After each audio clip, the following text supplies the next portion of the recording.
Si X, hindi mo siya kaibigan. Hindi mo rin siya kaaway. Siya yung taong nakasama mo sa nakaraan na gumawa ng magandang alaala. Pero hindi na siya parte ng buhay mo sa ngayon kasi wala na kayong dalawa.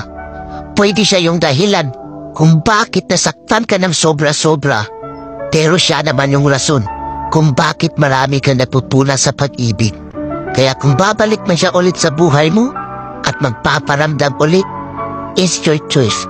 Kaya paano ka mabubuo ulit ang sarili mo kung tatanggapin mo yung tao na sumira ng pagkatao mo? Kaya lagi mong tatandaan, kaya lapis ang gamit ng mga bata para ipaalam sa kanila na ang mali ay pwede pang itama. Kaya naman ballpen ang gamit natin para ipaalam sa atin na hindi na tayo bata, na para ulit-ulitin pa ang pagkakamali na hindi na natin kayang burahin.